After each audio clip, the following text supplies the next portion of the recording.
Okay, now let's move to our next topic, which is things to consider on illustrating printed materials. This was discussed by Sir Mark G. Asuncion of STO Nueva Ecija. Here are the objectives. Consider important things on illustrating printed materials. Apply techniques and process on developing printed materials or module. Plan and develop the illustrations based on the module's content. As written here, writing an excellent story for any printed material is only half the battle. Opo, tama po yan. Hindi po porket nakatapos na tayong magsulat ng module or ng story ay tapos na po talaga tayo. Nasa kalahati pa lang po tayo ng ating proseso sapagkat kailangan po natin ng illustration. Sa illustration, hindi po basta magdo-drawing lang tayo. Kailangan po connected ang illustration at kung ano ang gustong iparating ni writer sa ating mga mambabasa.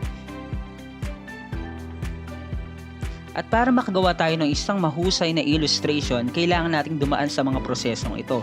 Una, conceptualizing and brainstorming. Hindi po tayo agad magdo-drawing.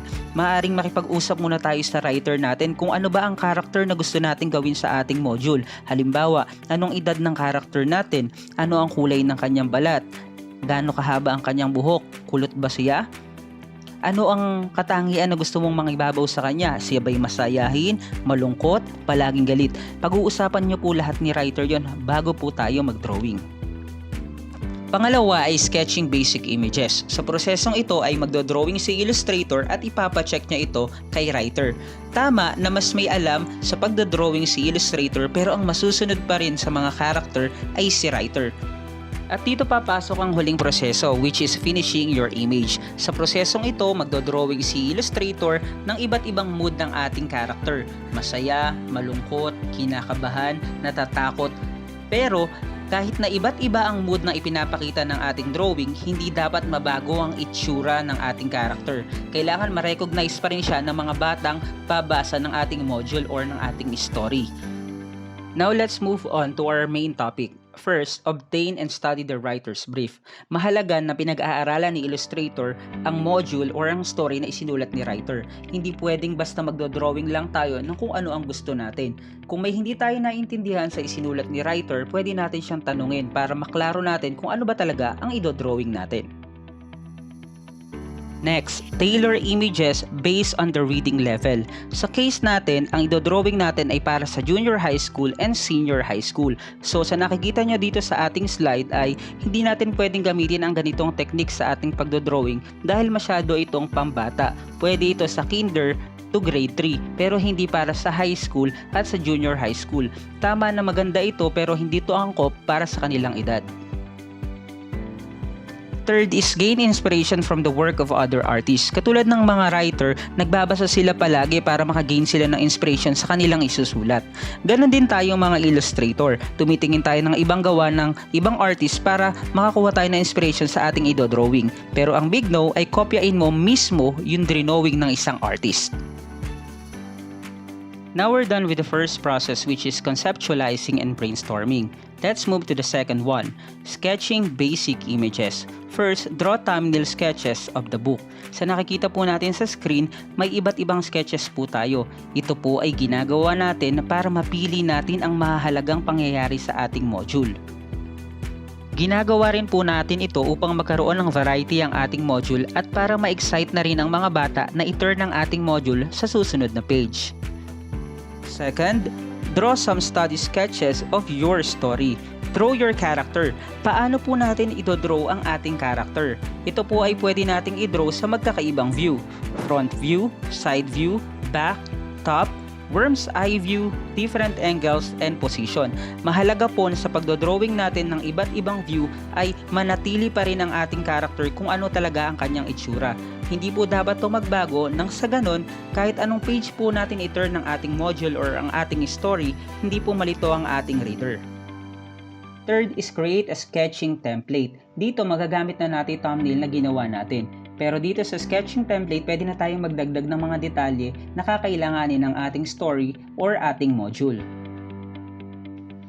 Fifth is check for consistency. Mahalagang palagi nating tinitingnan kung ang idinodrawing ba nating mga character ngayon ay katulad pa rin ng mga characters na idinodrawing natin sa mga naunang pahina. Kapag tapos ka na sa sketches, it's your time to share your sketches with your client. Ang client na tinutukoy natin dito ay ang ating writer. Siguro, isa sa pinakamahalagang natutunan ko sa 3rd National Storybook Writing Competition ay ang pagiging open-minded na hindi ko na-i-apply na 1st and 2nd edition, kaya siguro hindi tayo pinalad na manalo. Dito sa 3rd National Storybook Writing Competition, in-apply kong pagiging open-minded ko sa pakikinig sa aking writer, kila Ma'am Arnelle Trajano, kay Ma'am Edita Caparas ng Region 3 sa tuwing ako ay nag-i-illustrate. Kaya naman po asahan natin na sa proseso ng paggawa ng module na ito ay makaka-encounter tayo ng ilang revisions. Pero wag niyo na po akong gayahin sa kakulitan na ipinakita ko ng 1st and 2nd National Storybook Writing Competition. Maging open-minded po tayo. Tandaan po natin, hindi po tayo gagawa ng module para lamang makapag-comply. Bagkus, gagawa po tayo ng mga quality module para ma-achieve pa rin po natin ang goal natin na makapaghatid ng quality learning in this time of pandemic. At iyon po ay sa tulong ng mga module na gagawin natin. The last step for sketching basic images ay ang paghahanda ng final sketches sa bawat spread. Tandaan na magkakaroon lamang ng final sketches kapag nagkaroon na ng final agreement si writer at si illustrator. Last is finishing your image. You can choose your medium. Ito yung topic natin nung una. Pwede kayong mamili sa watercolor, pen and ink, crayons, oil pastel, oil paint, color pencil, digital freehand drawing, vector graphics, or collage. Kahit rin dyan pwede nating pang finish. Pero sa case natin, ang gagamitin natin sa ating module ay line art drawing. So, pen and ink ang gagamitin nating pang finish. But what is line art drawing? Line art is defined as the act of creating an illustration using basic strokes of varying weights and angles that demonstrate form and depth. It does not include shading or gradient and instead focuses solely on lines. And what is line? Line is an element of art used to define shapes, contours, and outlines, also to suggest mass and volume. Now let's move to line characteristics. First is the width or yung tinatawag nating line weight. Mapapansin natin dito sa illustration sa ating slide na kapag manipis ang ating line ay mukha itong mas magaan at kapag naman mas makapal ay mas nagmumukha itong mabigat. Next line characteristic is tapering. Mapapansin natin sa kaliwang bahagi ng ating slide na ang dulo ng ating crocodile line art ay rounded. Samantalang sa kanang bahagi naman na ginamitan ng tapering ay numipis ang mga dulo nito. Ang ganitong karakteristik ay nagdadagdag ganda sa ating line art. Next is length. It can be long or short. Direction, horizontal, vertical, diagonal, curved, perpendicular, parallel, and oblique. Do you know that lines can give moods or emotions to your drawing? Wanna know how? Let's watch this.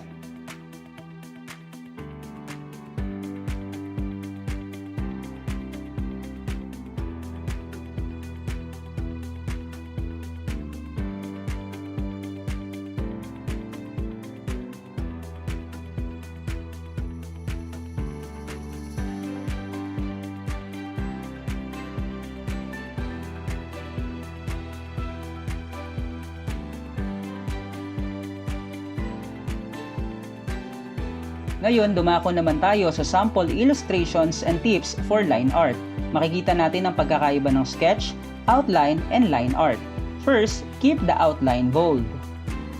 Next, use hatching to make shadow effects. Use tapering lines. Use cross-hatching instead of pencil shading. Make the line complete and connected. Use line weight.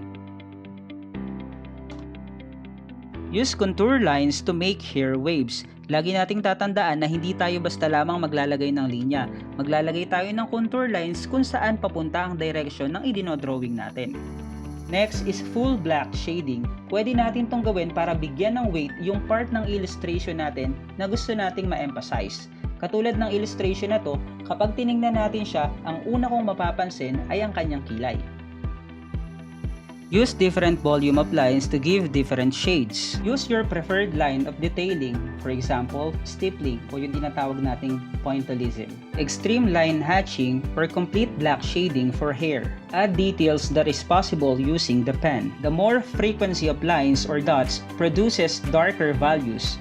Kung mapapansin po natin sa illustration na to, mas marami pong tuldok, mas madilim na part yung nagagawa natin sa ating line art. Use white lines for detailing dark values. Kung mapapansin po natin yung buhok ng ating line art ay sobrang itim. Para po mas mapaganda natin, pwede tayong gumamit ng white lines. Work with lines to make unique details. Mapapansin po natin sa third illustration na ginamit ang lines para ipakita ang direction ng kaniyang buhok. Must be clean and no other unnecessary marks. Mapapansin na rin po sa ikatlong illustration na to na hindi ito nasunod sapagkat sa mukha ng babae ay maraming unnecessary marks na nailagay. Completely remove pencil outlines or sketches. Clear and bold line detail. Be careful in adding line details. Make your drawing still identifiable. Avoid complex illustration. Hindi natin kailangan mas pahirapan pa yung drawing natin sapagkat yung illustration natin dapat mas mapadaling maintindihan ng bata yung gusto nating sabihin sa module natin. Remove implied lines. Mapapansin natin sa kaliwang part ng ating slide na binilugan yung bandang balikat ng bata. Bakit? Tinanggal na natin ito dahil ito ay natatakba naman ng damit. Hindi na natin ito kailangan ipakita sa ating final drawing. Maraming salamat po. Dito po nagtatapos ang aking topic. Sana po ay may natutunan kayo at sana rin po ay magamit nyo ito sa paggawa ng inyong module. Muli po, hindi po tayo gagawa para lamang mag-comply. Gagawa po tayo ng quality module para sa bata, para sa bayan. Maraming salamat po.